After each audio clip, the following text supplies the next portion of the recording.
Russia, চীন, ভারত কিংবা পশ্চিমা কোনো দেশ নয়, এখনও জয় জয়কার চলছে পাকিস্তানের প্রতিরক্ষা বাহিনীর। বিশ্বের শীর্ষ সামরিক সক্ষমতার একটি দেশকে একরকম পিছু হটতেই বাধ্য করেছে পাক সশস্ত্র বাহিনী। এর মধ্যে অন্যতম ভূমিকায় ছিল দেশের নৌবাহিনীও। ৩ বাহিনীকে প্রশংসার বন্যায় ভাসিয়ে পাক প্রধানমন্ত্রী শেহবাজ শরীফ বলেছেন, ভারত যদি কোনো সময় নৌপথে পাকিস্তানে হামলা করতে আসে তার কড়া জবাব দেয়া হবে। করাচিতে পাকিস্তানের নৌ ডকইয়ার্ড সফরের সময় শেহবাজ শরীফ বলেন, ভারতের বিমানবাহী রণতরী আইএনএস বিক্রান্ত পিছু হটে যায় আগেই পাকিস্তানের নৌবাহিনীর প্রস্তুতি টের পেয়ে। পাকিস্তান থেকে ৪০০ নটিক্যাল মাইল দূরে ছিল আইএনএস বিক্রান্ত, কিন্তু পাকিস্তানের বিমানবাহিনী আর সেনাবাহিনীর হামলায় চরম ক্ষতিগ্রস্ত হয় এই রণতরী। যে কোনো অপারেশন চালানোর জন্য নৌবাহিনী পুরোপুরি প্রস্তুত বলেও জানান শেহবাজ। দেশের প্রতিরক্ষা খাতে এই বিজয়কে স্বর্ণের অধ্যায় উল্লেখ করেছেন পাক প্রধানমন্ত্রী শেহবাজ শরীফ। বলেন, সেনাবাহিনী শত্রুপক্ষের বিরুদ্ধে ফাতা মিসাইল সহ অনেক সমরাস্ত্রে ব্যবহার করে। দেশের নৌবাহিনী সমুদ্রপথের যে কোনো আগ্রাসন থেকে পাকিস্তানকে রক্ষা করবে বলেও ভারতকে হুঁশিয়ারি দেন তিনি। সমুদ্রপথে হামলা করতে আসলেই ভারতকে কড়া জবাব দেওয়ার প্রস্তুতি নিয়ে রেখেছিল পাকিস্তান।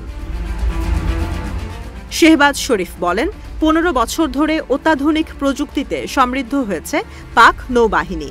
কোনো কারণে ভারত যুদ্ধবিরতি ভঙ্গ করলে তার কঠোর জবাব দেওয়ার হুঁশিয়ারি দেন পাক প্রধানমন্ত্রী। দেশের সামরিক বাহিনীর উদ্দেশ্যে শেহবাজ বলেন, ভারতের আর্টিলারি কয়েক ঘণ্টায় নীরব করে দিয়েছে পাক সশস্ত্র বাহিনী। এমনভাবে পাকিস্তানের বাজপাখিরা ভারতের বন্দুক নীরব করে দিয়েছে, যা ইতিহাসও মনে রাখবে। দেশের অস্তিত্ব রক্ষায় এই জবাব শত্রুপক্ষের জন্য জরুরি ছিল। পুরো সফলতার জন্য দেশের সশস্ত্র বাহিনীর পাশাপাশি সেনাপ্রধান জেনারেল আসিম মুনিরের কৃতিত্ব দেন তিনি। অপারেশন বুনিয়ান ও মারসুসের পর পাক সেনাপ্রধান আসিম মুনিরকে পদোন্নতি দেয়া হয়। Army chief of staff general Syed Asim Munir এখন ফিল্ড মার্শাল পদে উন্নীত হয়েছেন। অপারেশন বুনিয়ান ও মারসুসে আসিম মুনির সংকটের সময় যেভাবে দেশের সেনাবাহিনীকে নেতৃত্ব দিয়েছেন তার ভূয়সী প্রশংসা করেন শেহবাজ শরীফ।